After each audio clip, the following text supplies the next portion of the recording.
Item ಯಾವುದೇ ಇರಲಿ try ಮಾಡಿ ಆಚಿ ಚಿಕನ್ ಮಸಾಲಾ. ಚಿತ್ರದುರ್ಗದ ರೇಣುಕಾಸ್ವಾಮಿ ಕೊಲೆ ಪ್ರಕರಣದಲ್ಲಿ ನಟ ದರ್ಶನ್ ಮತ್ತೊಮ್ಮೆ ಸುಪ್ರೀಂ ಕೋರ್ಟ್ ಕದ ತಟ್ಟಿದ್ದಾರೆ ಜಾಮೀನಿಗೋಸ್ಕರ.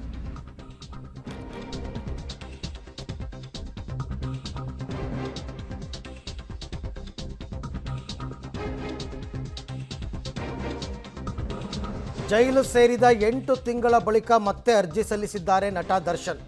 ಎರಡನೇ ಬಾರಿಗೆ ಜಾಮೀನು ಕೋರಿ ಅರ್ಜಿ ಸಲ್ಲಿಸಿದ್ದಾರೆ ದರ್ಶನ್ ಸುಪ್ರೀಂ ಕೋರ್ಟ್ಗೆ. ಮೇ 4ಕ್ಕೆ ದರ್ಶನ್ ಜಾಮೀನು ಅರ್ಜಿ ವಿಚಾರಣೆ ಕೈಗೆತ್ತಿಕೊಳ್ಳುತ್ತೆ ಕೋರ್ಟ್. ಎರಡನೇ ಬಾರಿ ಜೈಲು ಸೇರಿದ ಬಳಿಕ ಮತ್ತೆ ಸುಪ್ರೀಂಗೆ ಅರ್ಜಿ.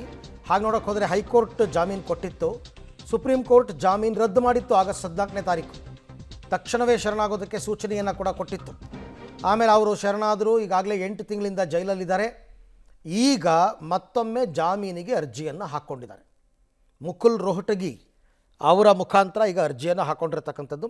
4ನೇ ತಾರೀಕು ಇದನ್ನು ವಿಚಾರಣೆ ಮಾಡೋಣ ಅಂತ ಹೇಳಿದ್ದಾರೆ ಸುಪ್ರೀಂ ಕೋರ್ಟ್ನಲ್ಲಿ. ಗೊತ್ತಿಲ್ಲ, ಎಲ್ಲ ಸಾಕ್ಷಿಗಳ ವಿಚಾರಣೆಯೂ ಆಗಿದ್ದರೆ ಕಟಕಟೆಗೆ ಬಂದು ಎಲ್ಲ ಸಾಕ್ಷ್ಯಗಳನ್ನು ನುಡಿದಿದ್ದರೆ ಒಂದು ಪ್ರಾವಿಷನ್ ಇದೆ, ಕೊಡಬಹುದು. ಬಟ್ ಅದಾಗಲಿಲ್ಲ ಅಂದರೆ ಕಷ್ಟ. ಯಾಕೆಂದರೆ ಸಾಕ್ಷಿಗಳ ಮೇಲೆ ಇವರು ಪ್ರಭಾವ ಬೀರ್ತಾರೆ, ಸಾಕ್ಷಿಗಳನ್ನು ಬೆದರಿಸ್ಬೋದು, ಹೆದರಿಸ್ಬೋದು. ಹಾಗಾಗಿ ಕೊಡಲ್ಲ. ಬಟ್ ಆಗಿದ್ದರೆ ಕೊಡ್ತಾರೆ.